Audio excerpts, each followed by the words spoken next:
Hello everybody, it's Cara from Wild Book Garden, and today I'm here with part 1 of my February wrap-up. So I'm actually going to be doing this in 3 parts because I read 28 books in February. I got this wild idea in the first few days of the month because I was reading a lot that I was like, I should try and read a book for every day in February.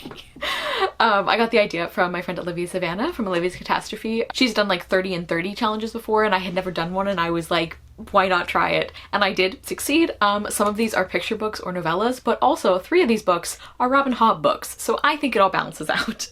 But let's just go ahead and get into it. So the first book I read in February was Playing the Cards You're Dealt by Varian Johnson. This is a contemporary book following a young boy named Ant, who is really excited to compete in a spades competition, which is a card game that's really important to the men in his family. His father won, his older brother won, his grandfather competed and won in this tournament, so Ant really wants to live up to that kind of family legacy, and he's really excited to enter with his best friend, but then his best friend gets grounded and he can't participate anymore, so Ant has to try and find a new partner, and he ends up hanging out with this new girl in his class, Shirley, who he really likes and he really likes spending time with, and she's a really, really good spades player.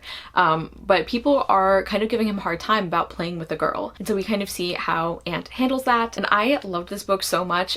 This book talks a lot about things like toxic masculinity, and about messy friendships and like family dynamics and things like gambling and alcoholism. This is just one of those middle grade books that handles a lot of things really, really well, and it also makes for a really compelling and engaging story. I loved Ant as a main character.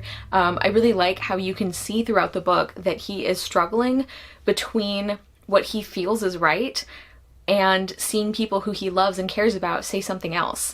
And it's really hard on him, but I'm so proud of him, and like just seeing him grow is wonderful. I really loved Shirley as a character. I really liked Shirley and Ant's scenes together. And again, I just think that the topics this book deals with and like the family dynamics and the friendships were all really complex and really well handled, and I also really liked the writing style. I think it was really engaging and fun, and I also want to mention that you don't have to know anything about playing cards to enjoy this book, because at one point they do explain the game to you. So yeah, I just really loved this. I hope it gets more attention, and I gave Playing the Cards You're Dealt 5 stars. Next, I finally finished my first Robin Hobb book. Yeah, it feels very weird to actually be reading her books now because I feel like I've been seeing them forever.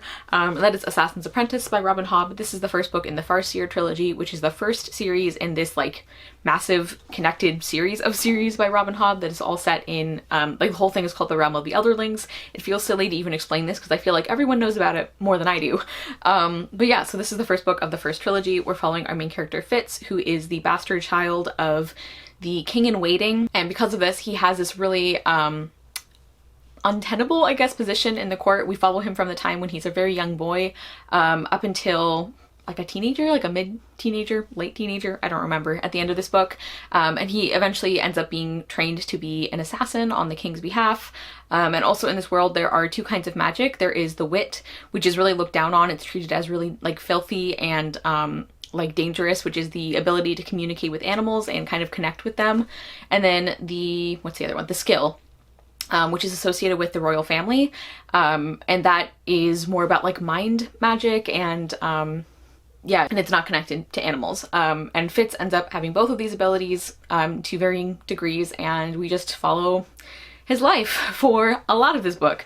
Yeah, so I gave this one 3 stars. It was middle of the road for me. Considering it has some of my least favorite tropes in it, I think it went pretty well. I do think though this book is way, way overwritten. Like, this is one of Robin Hobb's shortest books she's ever done, and yet it was still way too long for what it was. Like, there was so much detail. It's like, I do not yet care enough about Fitz to want a play-by-play description of him like changing the straw in the stable. Like, the amount of detail we got about his tasks as a stable boy was ridiculous, and I really didn't like that. Like, her writing style itself is good, but part of being a good writer is knowing when to stop writing, and I feel like Robin Hobb doesn't really do that. Fitz was fine. I didn't really have any particular feelings about him in this book. There were a handful of characters I really liked, and I actually got much more invested in this book in like the last chunk of it. We go to a different location, and I thought that location was really interesting. I liked the political stuff happening there. We met one of the characters I really liked, so this book did like improve for me as it went on. And I think that the world and the history of the world was really interesting. Actually, like, my favorite part of this book was probably the like history of the world sections that we get. Like, history of the world sounds funny, like it's a class or something, but there's like sections at the beginning of each chapter that are like basically describing the Six Duchies, which is the series, the kingdom that this series takes place in, and like some of their like stories and like magic and history and all of that. And I found that really interesting. Also, another big thing I didn't like is the romance. Like, Fitz's romantic subplot that continues throughout this whole series is one of the dumbest ones I have ever read.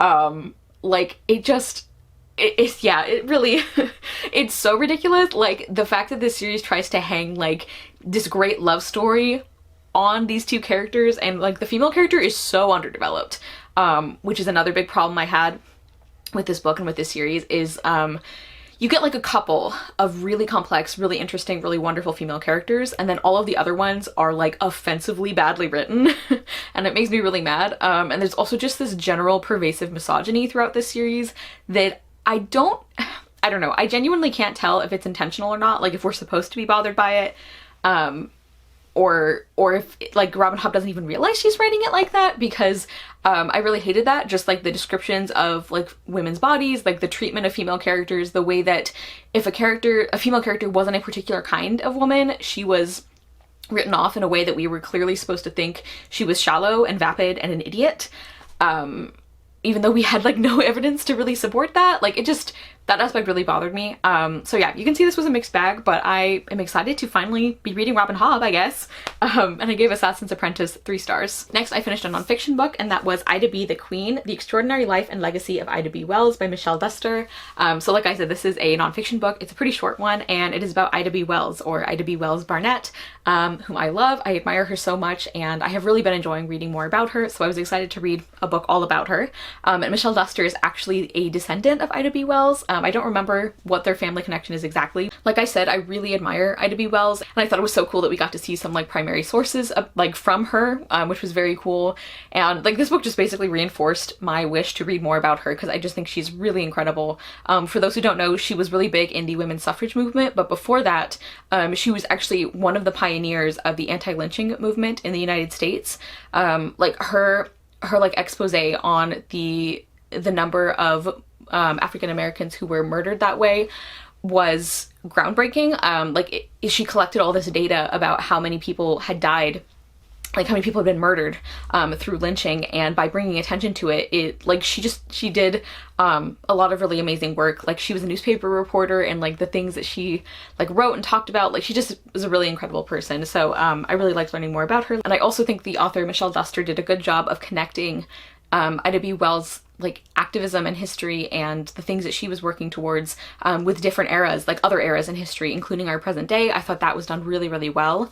The only thing I wasn't as sold on with this book is I feel like the structure was a little confusing, because like the chapters were neither chronological nor ordered by theme or topic, so it was a little hard to follow. Sometimes it felt like we jumped around a lot. Like the ordering of facts within the chapters and then also the chapters themselves kind of confused me. I couldn't really figure out like what the plan was there. And the writing style itself, some of the chapters I really liked the writing, and others it felt a little more clunky. But I'm still very glad to have read this, and I gave Ida B. the Queen 4 stars. Next, I finished a book that I have been reading in little tiny bits over the course of probably 3 years at this point, because I would just read a little bit at night before I went to bed, and it wasn't every night, so it took me a while to get through this, but I really liked it, and that is Anam Cara, A Book of Celtic Wisdom by John O'Donohue. So this is a book that is, it's very hard to explain. So it's a spiritual or religious nonfiction book that is about, John O'Donohue was big into like Celtic studies and Celtic mythology and history and all of that. And so John O'Donohue was really well known for connecting Celtic traditions and spirituality with like Christian mysticism, and that's what he does in this book. And in this book, he kind of like connects those things. He talks about a lot of different topics and like the intersection of those two things. And when I studied in Ireland, one of my favorite things to learn about in classes was the overlap of Christianity with like the Celtic religion, and like I just found that really, really interesting, like the way that people would blend those beliefs. I just thought was very cool to learn about. So let's see, he talks about the mystery of friendship, solitude, work as the poetics of growth, aging, the beauty of the inner harvest, Death, the Horizon is in the Well. So like a lot of these like really big philosophical topics, and the way he approaches them I just really liked. Again, I liked the way he connected different kinds of spirituality, the way he talked about traditional Celtic beliefs and practices and the way that we can get something out of those today. And I enjoyed his writing as well.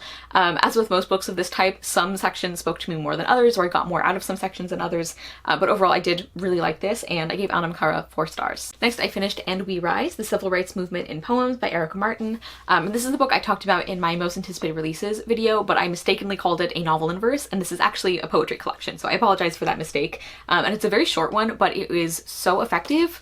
I thought this was fantastic. So this is exactly what it says. It's the civil rights movement in poems, and it's also chronological, which I feel like it was so valuable getting to see the civil rights movement laid out as a series of events, because I feel like when we learn about it in schools, it'll be like roughly chronological, but like seeing what led to other things, seeing what had an impact that led to something else, like that was just really, I think, valuable to see it all laid out that way. And I really loved the poetry style itself. I think the use of things like spacing and repetition was really, really impressive to me. There's also some photographs that are used here. Let me see if I can find some.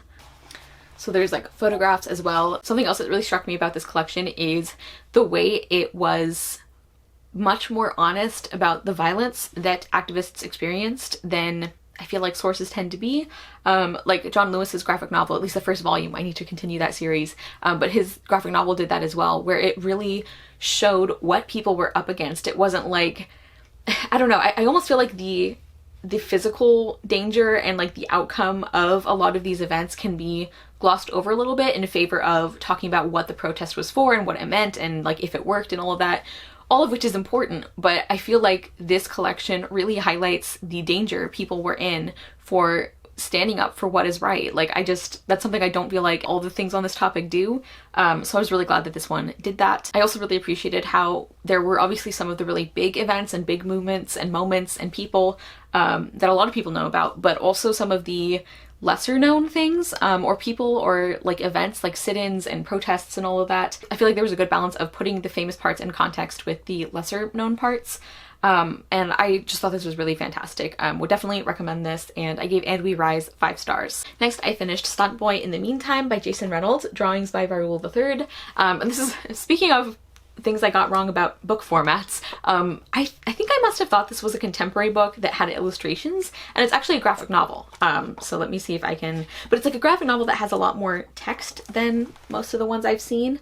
So I don't know if there's a special word for that. We're following our main character named Portico, but he goes by Stuntboy a lot of the time because his superpower, as he sees it, is basically keeping other people safe so that they can do their job and they can do their superpower, which I just thought was really lovely. Like I really love Portico as a character, and he lives in this apartment building that he loves.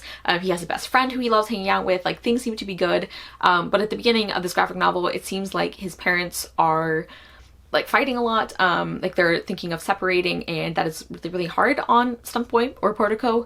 And so he ends up dealing with a lot, and there's also like this kid who's kind of mean to him, who's like bullying him and his best friend.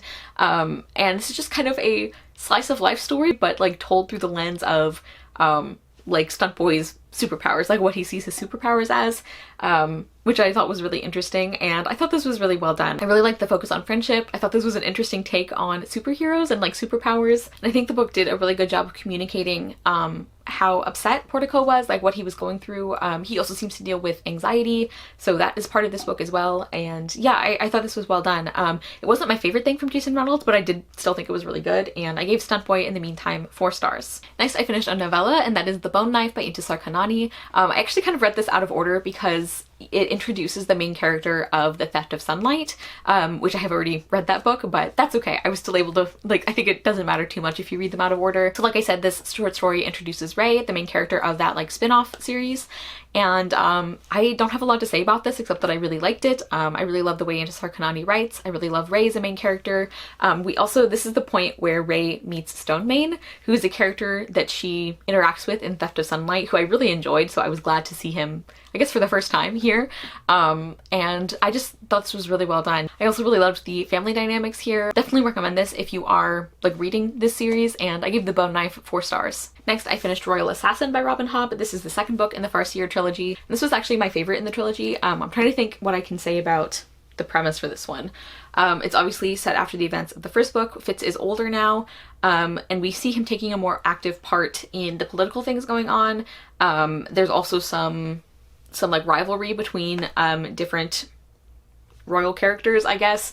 Yeah, I really don't know how much I could say about this one in terms of the plot, but like I said, I really liked this a lot more than the first book. We got to spend a lot more time with the characters that I really liked. I think Fitz actually started developing some personality, so that was exciting.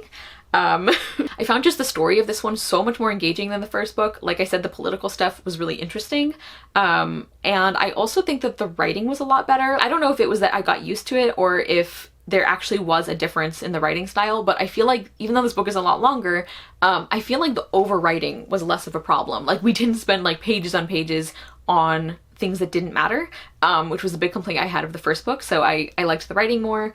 I do still hate the misogyny in this series. That really bothers me, and this book focuses a lot more on the dumbest romance subplot to ever happen, so that annoyed me as well.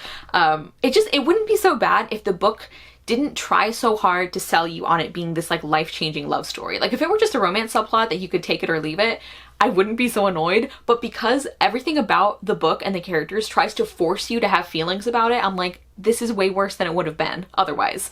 And that actually brings me to one of the big issues I have with this series, and that is that Robin Hobb tries to force feed you the way you're supposed to feel about things, like specifically character stuff. It's really getting on my nerves. Like we see that with the romance subplot between Fitz and this other character. We also see that with King Shrewd in this book. I feel like we weren't supposed to like the character of King Shrewd, and then suddenly Robin Hobb changed her mind and then tried to force us to like him. Like I just don't understand his connection with the Fool. Like we kind of know a plot reason why, and I'm sure we'll get more detail on that later. Like that's what I've heard. But as it stands, I'm like, why are you so devoted to him?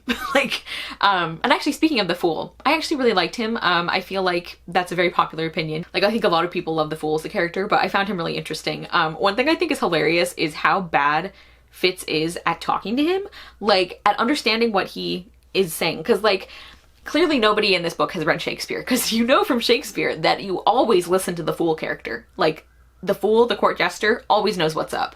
And Fitz does not do that. Like it's so stupid because it's not even like sometimes the Fool will say things that are really confusing, but the majority of the time it's not a riddle. It's not even that complicated. He just he says what he wants to say in a way that is like a little more like wordplay than he needs to, and Fitz is just like, wonder what that can mean. Oh well, I guess it's not important. And it's like, you idiot.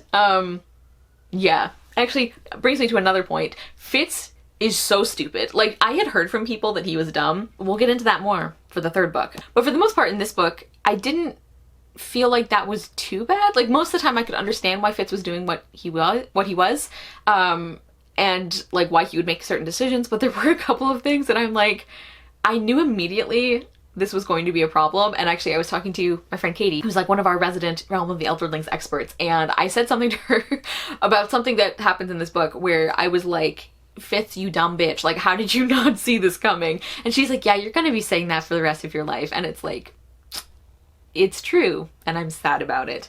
I'm not one of those people who find stupidity endearing in fictional characters. Anyway, so there's a lot of feelings about this book. I liked this one a lot more. Like the story was more interesting. I liked spending time with some of these characters, like the characters I actually cared about. And I gave Royal Assassin 4 stars, so this was like the high point of the series for me. Next, I finished Where the Rhythm Takes You by Sarah Doss. This was a buddy read with my friend Margaret from The Word Nerd, and I loved this book. Like I feel like this has not been getting a ton of attention, but the people who have read this book have really loved it, and I fully agree. And this is also currently the only persuasion retelling I acknowledge, because this is a modern day persuasion retelling that is set in Tobago, and we're following our main character, who is a girl named Reina. I forget how old she is. She's like, I think, is she between high school and college maybe? So she's like an older teenager, and she has been running her family hotel for several years, like since her mother died a few years ago. And she had this relationship with a boy she grew up with named Aiden, who is the Captain Wentworth character. And at the beginning of the book, he ends up coming back into town because some friends of his have decided to surprise him with like a birthday celebration in his hometown. And of course they end up staying at Reina's family's hotel. And at this point, Aiden, he's always been really interested in music. That's that's what he wanted to pursue for a living, and he's now a member of a really, really popular musical group or band. So he's super famous now, and that also causes some friction between them, and it's about, like, Reina ends up getting saddled with being, like, essentially a tour guide for this group, for him and, like, his bandmates and a couple of friends who are related to Reina's family. So there's, like, a lot of messy interpersonal stuff going on, and like I said, I loved this book so much. I loved Reina as a main character. I felt for her so much. There were actually several points throughout the book where, like, characters would, I don't know, something would happen where it's like, I feel like we're supposed to see this situation as both parties made mistakes, but maybe because I just really loved Reina and I really identified with certain things about her, but I was like, Reina did nothing wrong. So I really loved her. I really liked the way the romantic relationship was developed. Like, I am a really, really hard sell on second chance romances. Basically, the only one I have ever liked is the original Persuasion, and now this book. So I think that's pretty high praise. I also really liked the way that the friend group was developed, specifically the people that Aiden ends up, like, coming to the island with, like his bandmates and, like, a couple of friends of his who are cousins of Reina's, I think. Like, there's a couple of girls in particular who are introduced as being kind of shallow, and like, Reina kind of judges them a little bit, but, like, seeing them get to know each other better and seeing, like, Reina realized that she had misjudged them was just really, really wonderful, so I really liked that. I feel like the setting was such a great part of this book, and I really liked the balance of, like, because Aiden grew up here and is now coming back, but he's also there with friends who have never been there. I feel like there was a really great balance of kind of like tourist stuff and then also just the everyday things about, like, living in Tobago. I also think the flashbacks were done really well, like seeing Aiden and Reina's, like, relationship in the past, and we kind of see, like, gradually throughout the book we get more information about what happened between them, why they ended up breaking up. And you guys know I don't like flashbacks usually, but these were really good. And then, like, speaking of yet another thing that I'm a hard sell on that this book did really well, I loved the ending of this book. There's some things that happen that I often don't like in stories. Like, it's really, really rare that I think it's done convincingly or well, and I think this book did it. So yeah, I love this. I think this is definitely, like, one of my favorite contemporaries recently. Would definitely recommend. I love this book, and I gave Where the Rhythm Takes You 5 stars. And finally, the last book I'm going to talk about in this first part of my wrap-up is Papagatto, an Italian fairy tale by Ruth Sanderson. And this is, like, this fairy tale has real, like, Cinderella vibes, but it's, like, a different version, and, like, it's basically like Cinderella, but it plays with fairy tale tropes, and there's cute cats involved, so love that. Basically, the premise is there's a nobleman who was a cat, and I don't think that's ever really explained why he's a cat and everyone else is humans, but whatever.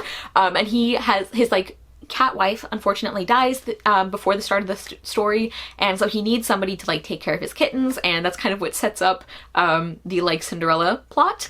And yeah, because this is so short, I don't want to say too much about it, but I really, really loved this, actually. Like, I expected it to be fun, but this was really, really good. I had not heard of this fairy tale before, so this was fun. I thought the art was beautiful. I'll try to insert a few pictures of that. I also really liked the, like, way it plays with your expectations at the end of the story, and, like, I was really enjoying this, but what really bumped this up to be, like, a 5-star picture book for me is a couple of things besides the beautiful art.